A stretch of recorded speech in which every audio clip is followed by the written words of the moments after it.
Amenhotep IV had grown up in the most powerful family on earth. Now he found himself pharaoh and ruler of Egypt's empire. In the first years of Amenhotep IV's reign, it must have seemed like nothing had changed. But at his court, the new pharaoh was encouraging ideas that would soon transform Egyptian society. A radically new style of art was flourishing. According to the artists, it was the pharaoh himself who had taught them. These artists rejected the conventions of traditional Egyptian art. Instead, they celebrated the vibrancy of the real world. Their work was sensual and filled with movement.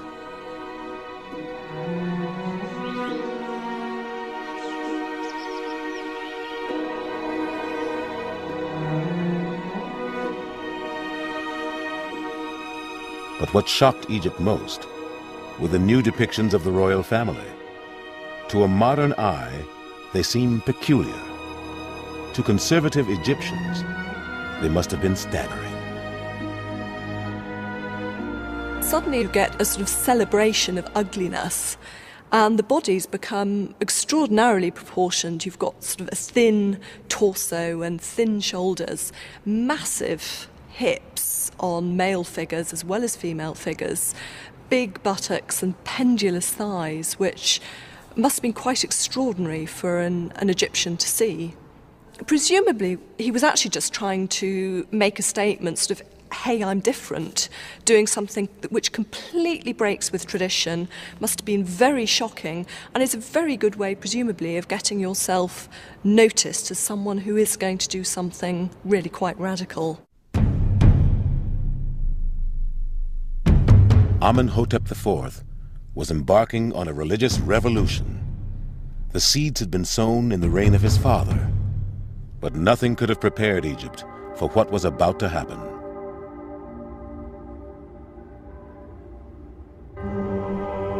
In the second year of his reign, Amenhotep IV abandoned Egypt's traditional gods. Even Amun-Re, the king of the gods, was discarded. His temples were closed, and his priests were evicted. If you want to make a break with the past, you close the temples. You remove the means for these people to use or abuse their power.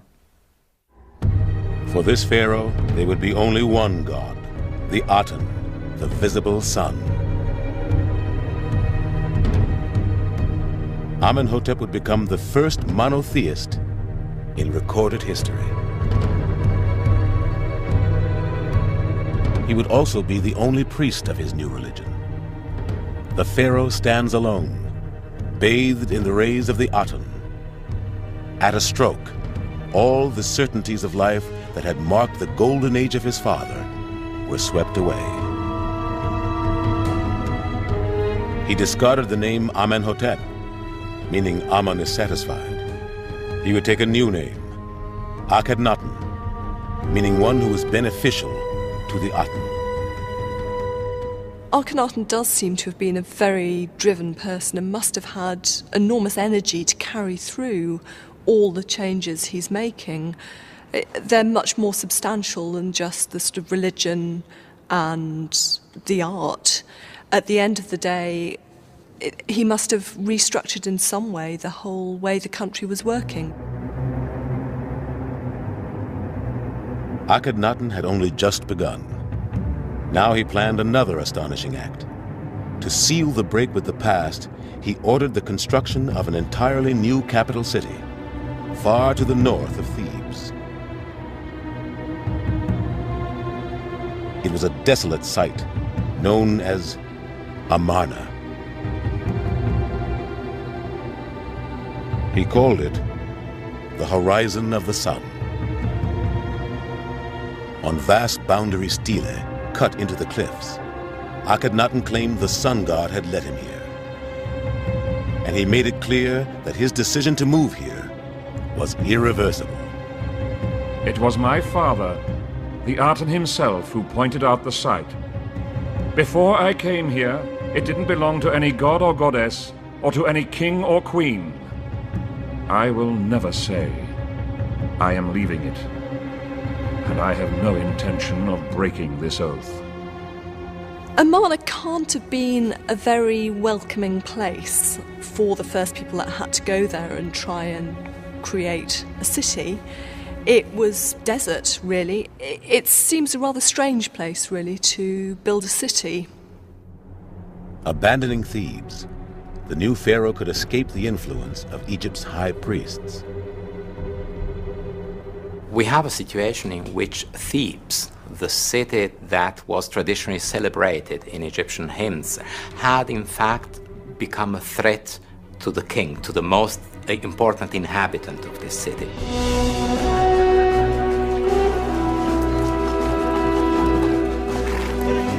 Everything in Thebes was packed up. Akhenaten and his entire government, officials, scribes, soldiers and artisans, would move to the new desert site.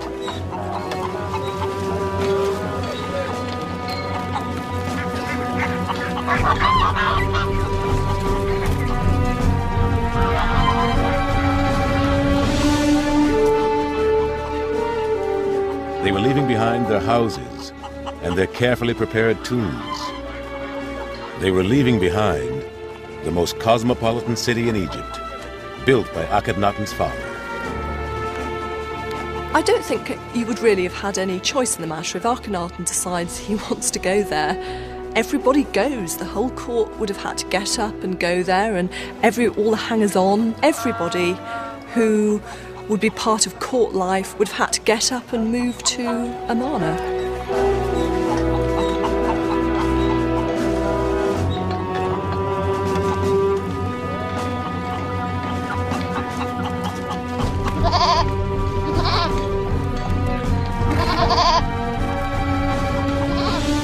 Tens of thousands set out for Amarna. Ahead lay a 200-mile journey up the Nile to a new life in the new city, all part of Akhenaten's great experiment.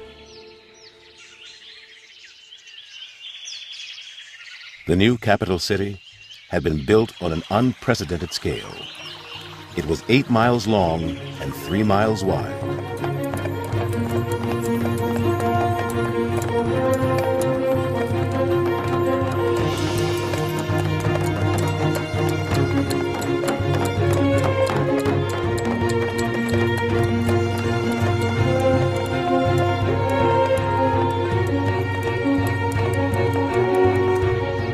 Four huge palaces rose from the desert floor, surrounded by ornamental lakes and gardens. And dominating the city was the great temple of the Aten, a temple open to the sun, surrounded by wide roads and open spaces.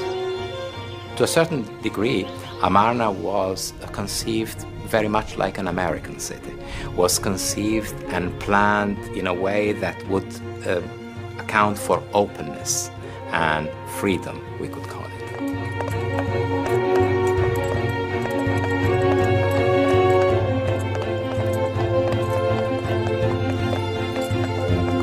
The whole city was one great stage on which Pharaoh could demonstrate his devotion to the Aten.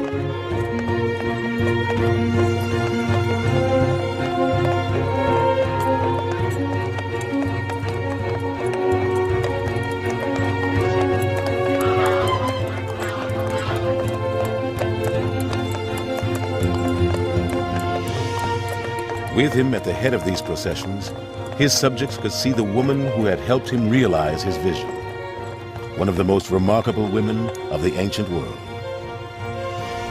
But her face would not be seen again until the beginning of the 20th century. In the winter of 1912, a German archaeologist, Ludwig Burckhardt, came to excavate at Amarna. On December 6th, just before the lunch break, I was called by an urgent note from Professor Ranker, who was supervising the excavations. There, at about knee-height in front of us, a flesh-colored neck appeared. As his workmen brushed the sand away, Burckhardt began to see a stone face looking back at him, the most beautiful he had ever seen. It was the face of a queen, whose name meant a beautiful woman has come, Nefertiti.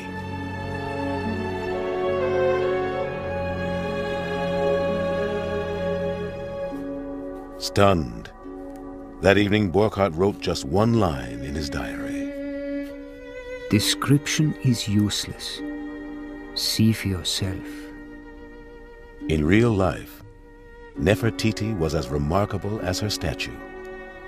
Like her mother-in-law, Queen Ti, Nefertiti played a prominent role in public life.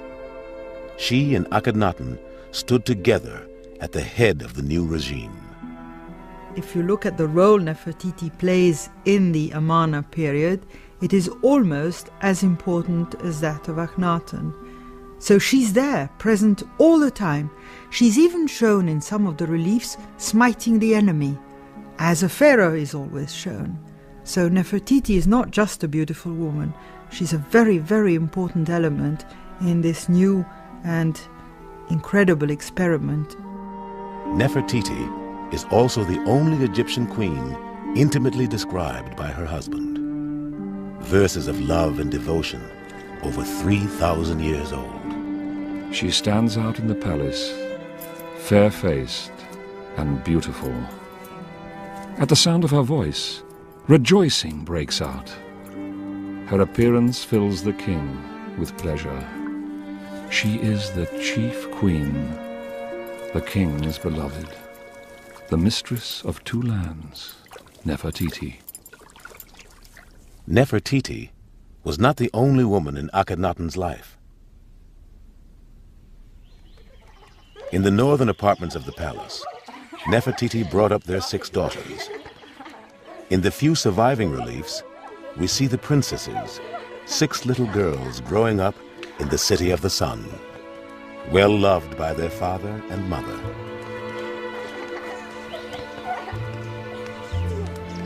No other royal family in the ancient world seems so human, so real.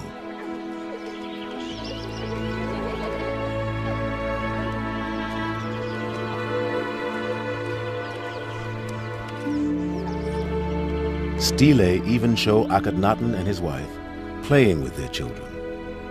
A brief moment in time captured 3,300 years ago.